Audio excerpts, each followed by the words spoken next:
Chapter 31. Lots of Ways Home. So did your mom tell you that we talked? Mr. Daniels asked. Yeah. I take a long breath, noticing that I can feel my own heartbeat. I have to talk to you about something. This doesn't sound good. I need your help. You need my help? Yes, I do. You know how Miss Kessler gave you those tests? Yeah. Well, it appears you do have dyslexia, which, like I said, makes learning to read difficult, but doesn't mean you're not bright. In fact, he said, half smiling like Travis, you're very bright, Allie. The test shows that too. I shift in my seat. But you will need some help with learning to read better, and we're going to get that for you. Thing is, it might take a little time. Sometimes the paperwork and meetings around that take a while. Okay. You know how I said we can't play chess on Tuesday and Thursday? Well, that's because I'm taking classes to get a degree in special education. Basically, it's a degree to help me help kids like you. Kids who are smart but have learning differences. Smart? Learning differences? So I spoke with Mrs. Silver and Miss Kessler, he leans forward, and your mom, of course, and we were thinking I could help you after school a couple times a week, until we can get you the formal services here at school. I open my mouth, but he holds up his hands.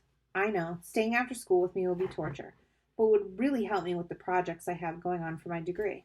You'd be doing me a huge favor, and I'd be so grateful, Allie. He leans forward. So? I swallow hard. I'm not dumb. I know I'm not doing him a favor as much as he's doing me one. And I can't believe or imagine that I've done something to deserve help like this. Stay after school? I'd sleep at school if it would help. I nod. And we shake on it. And he looks kind of dopey and happy. I shift in my seat again.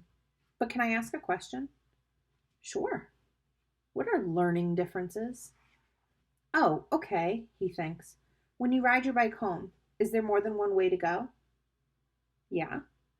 I thought so, he says. Well, just like that, there are different ways.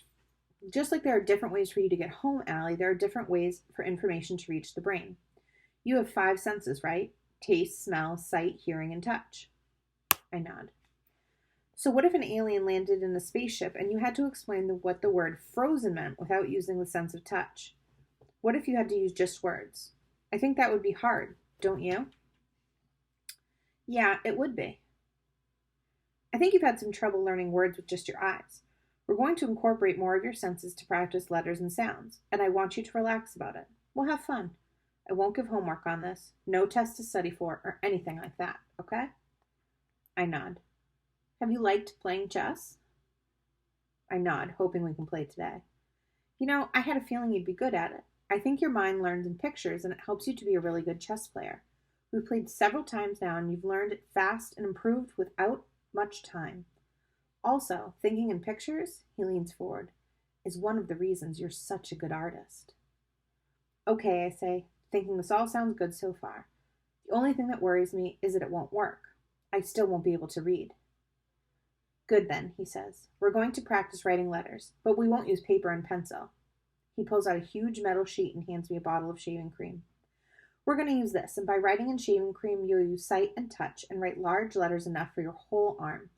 Just more ways for the signals to get delivered to your amazing brain. I smile. Now fill that giant sheet with foam and let's get started. As I draw my finger through the gooey cream, I think about the words learning differences, and I'm filled with fear and happiness and questions. But mostly, I'm filled with hope. Chapter 32. Screen time. The day has been pretty good, and it just keeps coming. When I get outside, Mom and Travis are waiting for me in the car. We're going to head over to a friend's house to use their computer to Skype with your dad, my mom says. We're all missing him so much. I thought it would be good. The screen flickers at first, but then there he is, in his tan fatigues. Daddy, I say, not being able to hold it in and sounding like a little kid. Allie Bug, you're so big. How are you, sweetheart? I'm good, Daddy. How are you? I'm good, but homesick. I sure miss you guys. I think of how there's a word for him missing home, but not a word for him missing us. He holds up some of my pictures.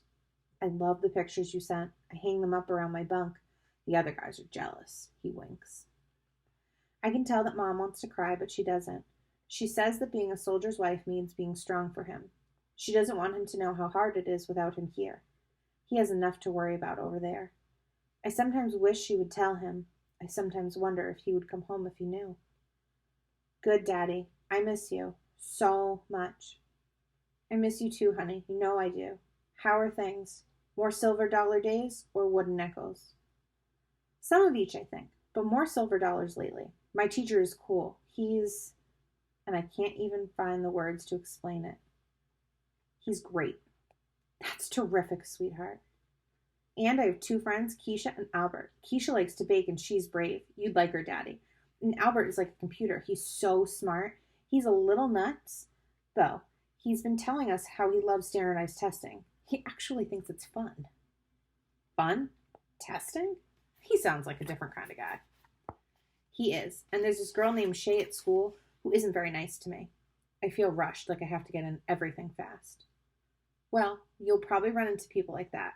You can hold your own, I bet. My mom pats me on the back. Have to give Travis some time, honey. Okay. And I watch a movie of myself being strong and saying goodbye and not crying. But I want to be able to step through the screen and wrap my arms around my daddy. It feels like a part of us all is missing, and we won't be able to be whole again until he's home. Hey, Dad says, remember, Allie Bug, I love you. There isn't anything in this world I love more than you, your brother, and your mom. I nod. Travis sits down next. Hey, son, how are the big plans coming? Not so great. What's going on? Nothing, Travis says. Come on, maybe I can help. Travis glances at Mom and me. Well, this new manager came in at the garage. The old guy used to let me do my thing, you know? But this one hangs all over me, always asking me to follow the specs in the manuals. And if I do something, he wants to know what page I looked it up on, or how to work on different cars. I don't need to look things up. My dad takes a long, slow breath. Well, that does sound rough. Have you tried talking to the guy? Or having him talk to the old boss? The old boss is out with back surgery for a while. Travis shakes his head. This new guy, he just doesn't get me. His voice cracks. My father leans forward, resting his elbow on his knees. Now he looks like he wants to crawl through the screen. You'll get there. I know you will. And this is temporary. Just try to work hard and learn everything you can. Travis nods but looks at the floor. I hear him mumble, there are some things I just can't learn. I'm proud of you, Trav. You know that? He clears his throat. I'm sorry I'm not there with you. Yeah. Travis looks up at the screen. I love you, Dad. I love you too, son. Hang in there. It'll get better. Travis nods, but I can tell he isn't buying it. Then he stands. Come on, Squirt. Let's give Mom and Dad some time. Why? He pulls me. So they can talk mushy in private, that's why. We sit down at the kitchen table and Mom's friend gives us sodas. Travis cracks his open, takes a deep breath. What? I'm just so frustrated, Al. There's so much I want to do, but I want to help him. Maybe we could head out to some junkyards like we used to and see if we can find something worth fixing up. Maybe. I'd love to find another Coke machine or something in someone's barn. Buy it cheap and fix it up on my own. He looks at me. You know I could turn almost anything around for some good money. The words are the same, but they're heavy.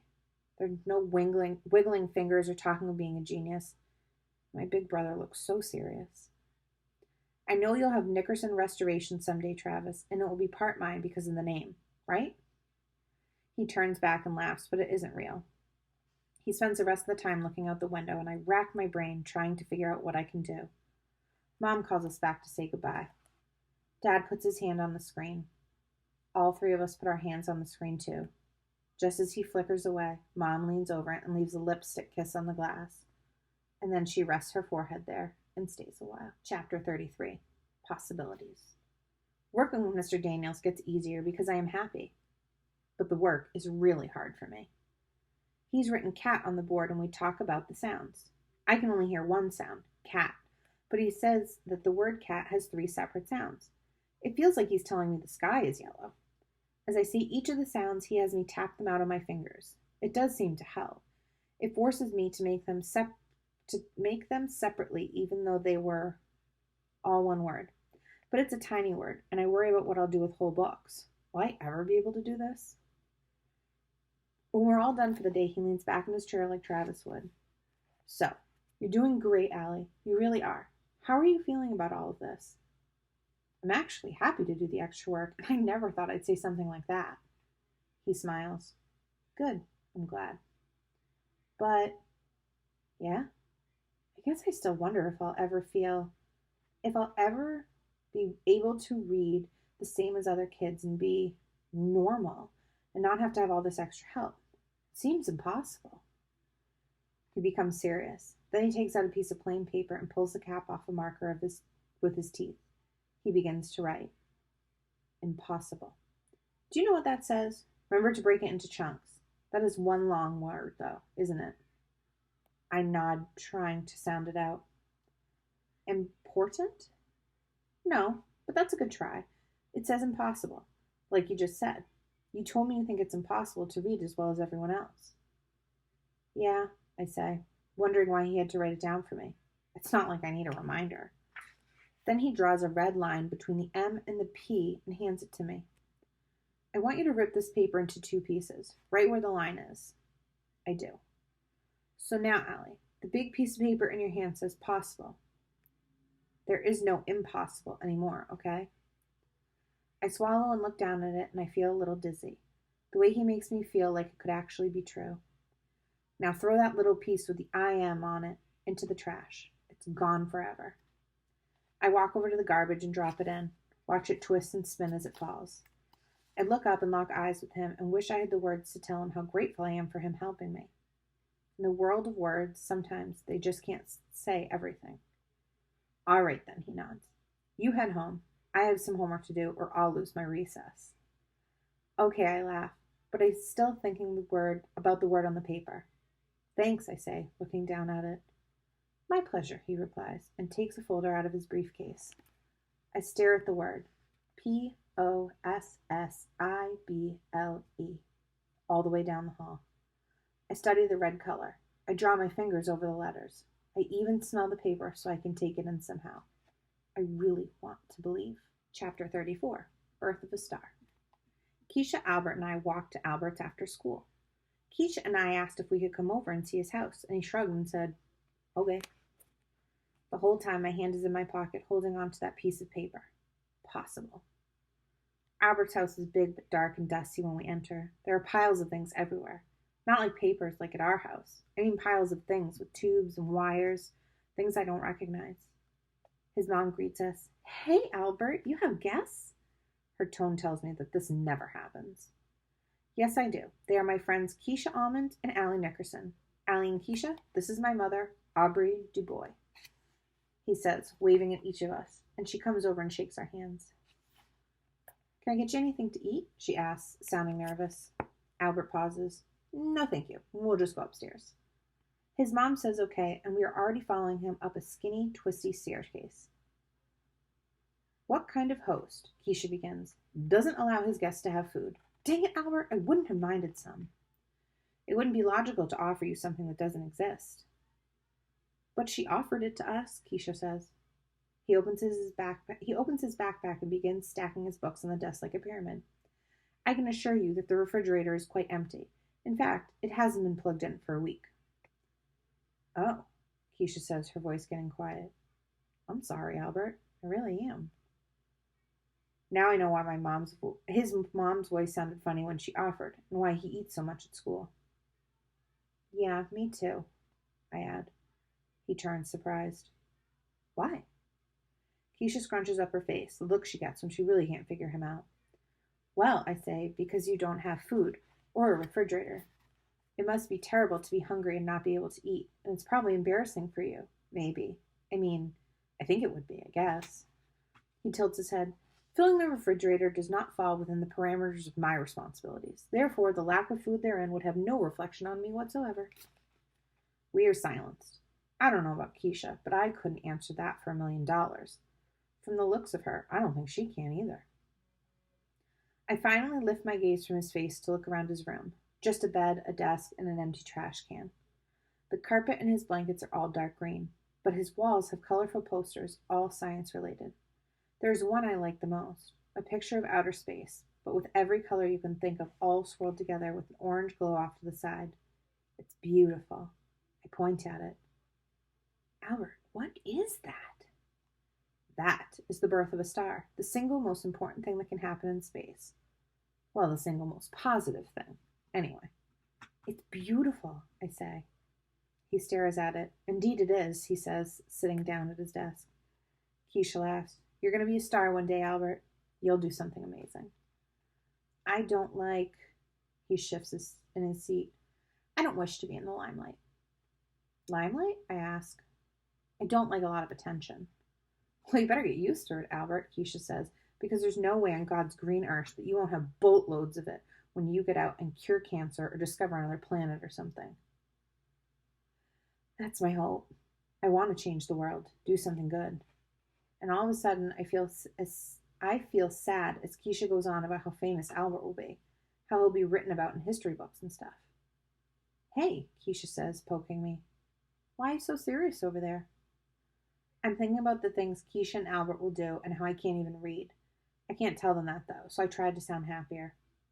I'm not that serious. Yes, you are. Dead serious. You need to smile.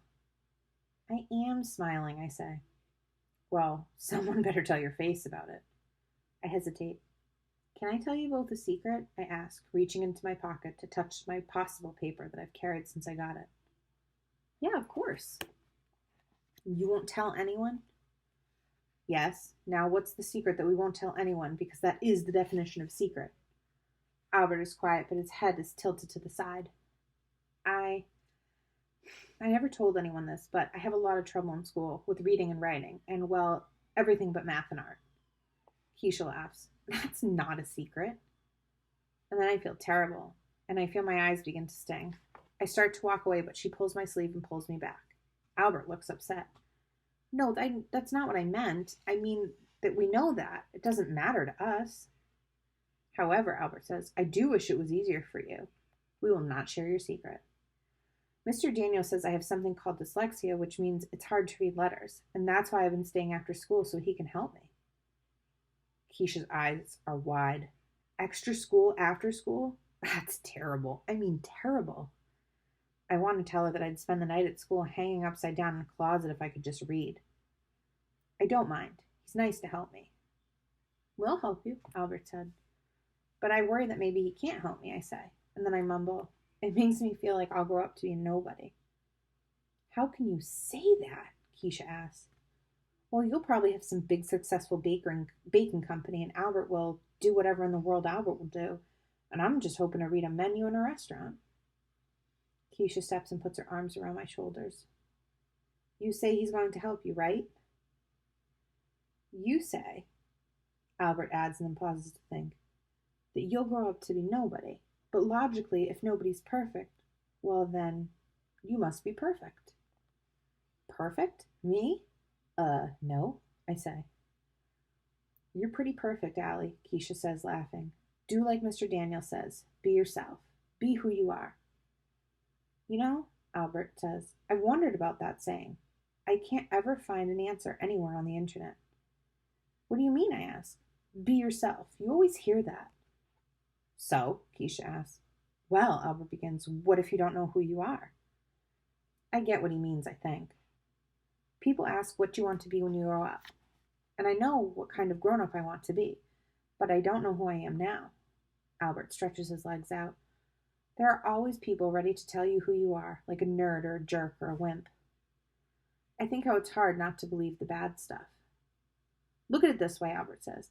If you had to be in a tank of water with a killer whale or a stonefish, which would you choose? Well, duh, who's going to choose a killer whale? Well, in the wild, killer whales never attack people, like never.